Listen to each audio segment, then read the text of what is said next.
I'm Nick Holland, the Bronte biographer and blogger, and in today's House of Bronte episode, we're going to look at Christmas in Wuthering Heights.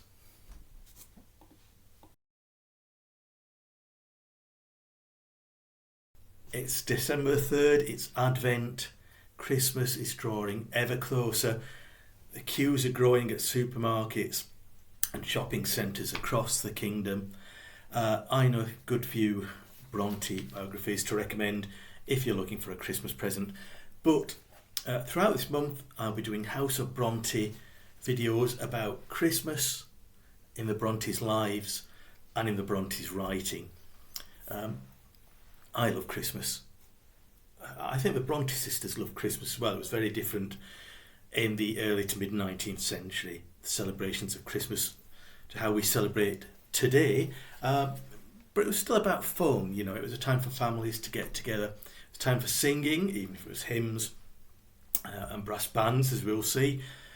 But it was a time to, just enjoy faith, if you had faith, but to enjoy the company of your family and friends and look forward to a really happy day and a happy festive season. So that's not changed really. But what did Emily Bronte think of Christmas? Now, Emily, in my opinion, wasn't as religious, as deeply religious as Charlotte, or especially as Anne Bronte, but she's the one who puts the biggest depiction of Christmas in a Bronte book, and we get that in Emily's only novel, a brilliant novel. I think it's the greatest novel ever written, Wuthering Heights, and I've got a copy here because I'm going to read what Emily said about Christmas in Wuthering Heights. And I'll look at this. I've got lots of copies of Wuthering Heights. This is probably my favourite because it's a bit bizarre. Look at this. It's from 1949. It's a pocket book. It's got a kangaroo emblem. It's a Gertrude the kangaroo, which is a pocket book emblem, so you know they're genuine pocket books. And look at this cover here. I think that's meant to be Katherine and Heathcliff by the window, and it says the vindicativeness of disappointed love. That's easy for me to say. Vindicativeness of disappointed love. That's a great cover. So this is a great edition of Wuthering Heights, and we're looking at chapter 7, because chapter 7 is when Christmas comes to the building known as Wuthering Heights. And we start with the narrator, Nelly Dean. She's with Heathcliff. You may remember, if you've read the book or seen film or television adaptations, Heathcliff and young Katherine have grown very close. Katherine's found a neighbouring house, Thrushcross Grange. She's broken her ankle. She's been there for weeks and weeks, and she's become estranged from Heathcliff, but she's coming back for Christmas, as Nelly Dean here narrates, and so I'm going to read. So apologies in advance as always for my Yorkshire accent. Cathy stayed at Thrushcross Grange 5 weeks, till Christmas. By that time her ankle was thoroughly cured and her manners much improved. The mistress visited her often in the interval, and commenced her plan of reform by trying to raise her self-respect with fine clothes and flattery, which she took readily, so that instead of a wild, hatless little savage jumping into the house and rushing to squeeze us all breathless, there lighted from a handsome black pony a very dignified person, with brown ringlets falling from the cover of a feathered beaver, and a long cloth habit, which she was obliged to hold up with both hands that she might sail in. Hindley lifted her from her horse, exclaiming delightedly, "Why, Cathy, you are quite a beauty. I should scarcely have known you. You will look like a lady now." So we can see Katherine has changed. You know, she's not the girl, the young woman that Heathcliff knew, and you know what will that play out? We'll see. Because let's get forward a little bit. Nelly says, Katherine, kissed me gently. I was all flour making the Christmas cake. It would not have done to give me a hug. And then she looked round for Heathcliff. Mr. and Mrs. Earnshaw watched anxiously their meeting, thinking it would enable them to judge in some measure, what grounds they had for hoping to succeed in separating the two friends. And we'll fast forward again, we'd get to more Christmassy things, but yeah, it was an awkward meeting. Catherine's changed, she's got airs and graces now. She's forgot the sort of base charms that Heathcliff had, and Heathcliff is banished to the garret. They say they don't want the swearing boy around, as they call him, for their Christmas celebrations. In fact, Katherine laughs at Heathcliff when they meet up again. So Mrs. Linton begged that her darlings be kept carefully apart from that naughty, swearing boy. So that's what she's insisted upon for that family to come and visit Wuthering Heights. Right, here we are, but back to Nelly's narration. Under these circumstances I remained solitary. I smelt the rich scent of the heating spices and admired the shining kitchen utensils, the polished clock decked in holly, the silver mugs ranged on a tray ready to be filled with mulled ale for supper, and above all the speckless purity of my particular care, the scoured and well-swept floor. I gave due inward applause to every object, and then I remembered how old Earnshaw used to come in when all was tidied and call me a cant lass and slip a shilling into my hand as a Christmas box. And from that I went on to think of his fondness for Heathcliff and his dread lest he should suffer neglect after death had removed him. And that naturally led me to consider the poor lad's situation now. And from singing I changed my mind to crying. It struck me soon, however, that there would be more sense in endeavouring to repair some of his wrongs than shedding tears over them.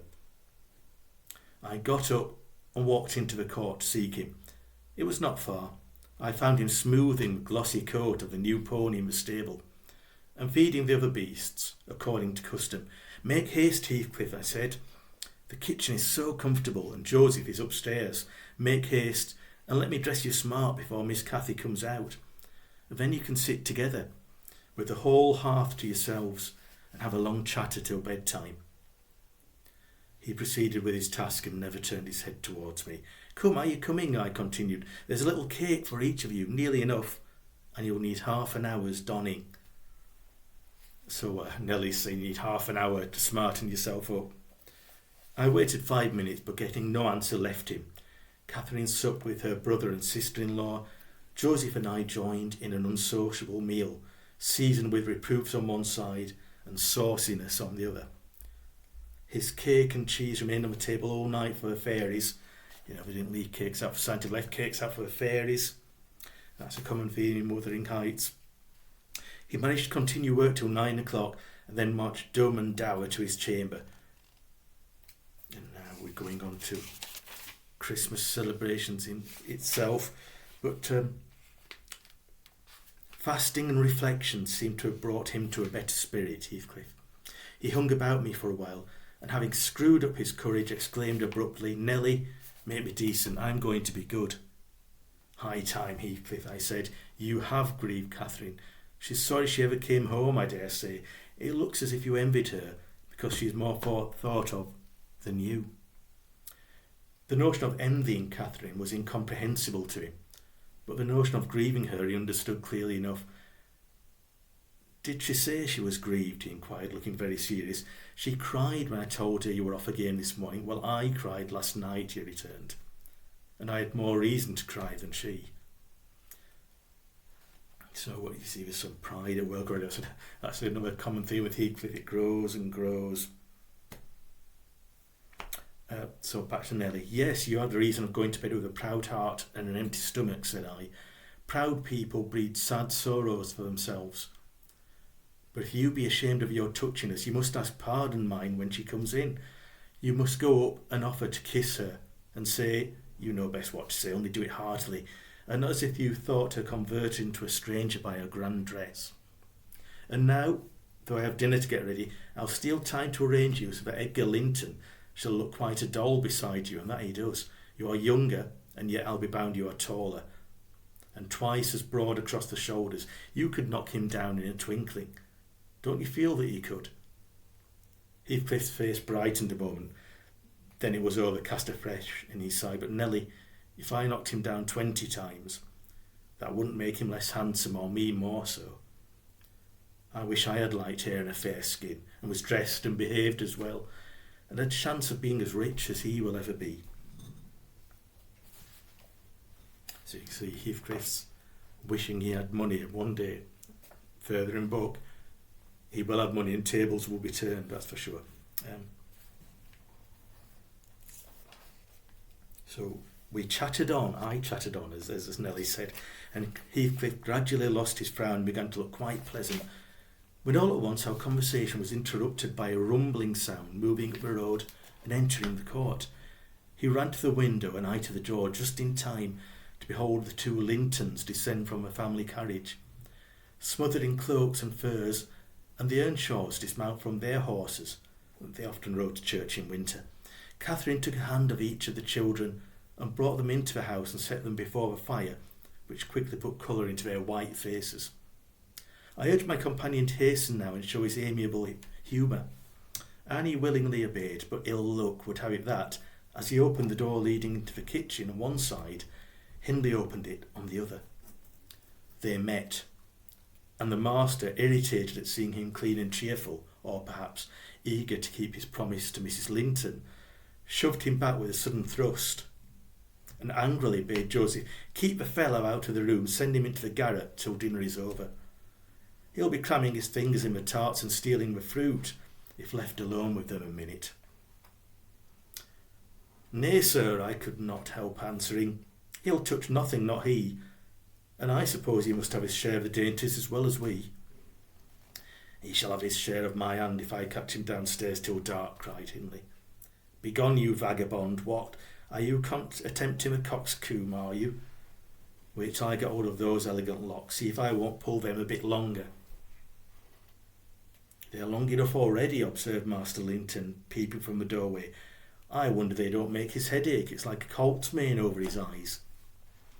He ventured this remark without any intention to insult, but Heathcliff's violent nature was not prepared to endure the appearance of impertinence from one whom he seemed to hate, even then, as a rival.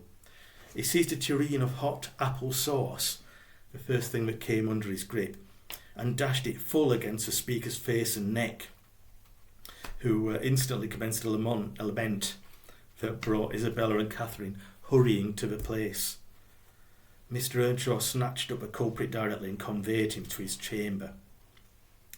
So Heathcliff's thrown hot apple sauce over his young love rival, his wimpy young love rival Linton, and he's been banished and he's been given a sound thrashing as well. So he's banished, everyone else is going to enjoy Christmas. So let's see what happens at the Christmas party. The little party recovered its equanimity at sight of a fragrant feast. They were hungry after their ride, and easily consoled since no real harm had befallen them. Mr. Earnshaw carved bountiful platefuls, and the mistress made them merry with lively talk. I waited behind her chair and was pained to behold Katherine, with dry eyes and indifferent air, commenced cutting up the wing of a goose before her. An unfeeling child, I thought to myself. How lightly she dismisses her old playmate's troubles. I could not have imagined her to be so selfish. She lifted a mouthful to her lips, then she set it down again, her cheeks flushed and the tears gushed over them. In the evening we had a dance. Cathy begged that he, Heathcliff, might be liberated then, as Isabella Linton had no partner. Her entreaties were in vain, and I was appointed to supply the deficiency, so Nelly's dancing with Isabella, Heathcliff still banished. We got rid of all gloom in the excitement of the exercise, and our pleasure was increased by the arrival of a Gimmerton band, mustering 15 strong, a trumpet, trombone, clarionets, bassoons, French horns, and a bass viol, besides singers. They go the rounds of all the respectable houses, and receive contributions every Christmas, and we esteemed it a first-rate treat to hear them. After the usual carols had been sung, we set them to songs and glees. Mrs. Earnshaw loved music, and so they gave us plenty. So that was Christmas at Wuthering Heights, and it's in many ways probably a Christmas that Emily knew, without hot applesauce being thrown over people and without the intense jealousy and rivalry which is really at the heart of Wuthering Heights through different generations.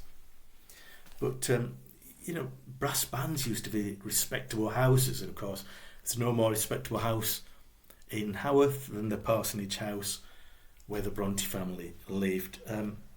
So like a brass band with extra instruments. We've got clarionets, that's what we used to call clarinets. French horns, a bass, viols, singers. They had to start respectably singing Christmas carols, but then they got on to the songs and glees, just amusing seasonal songs. And they all danced, they all had a great time. They ate goose, not turkey in those days. They had a goose. No doubt they had a bit of wine. It's Christmas after all. And we had a great time. So that was, I think, Emily Bronte's idea of a great Christmas. No mention of church there. She didn't want to go to church on Christmas Day. She wanted the goose. She wanted the dancing. She wanted the music. Emily Bronte was a really masterful pianist. And we heard from Ellen Nussey in a letter that Emily played piano brilliantly, and Anne Bronte, a beloved sister, used to sing quietly but gracefully along. So I'm sure that's what happened at Christmas Day in Bronte Parsonage, and that's the sort of thing that happens in Wuthering Heights. But as we saw, even on Christmas Day in Wuthering Heights, all doesn't go smoothly. And there's one thing you can be sure about in this masterful book: things never go smoothly. But things go smoothly here in the House of Bronte. So join me for another episode where we'll look at more Christmassy Bronte-style things.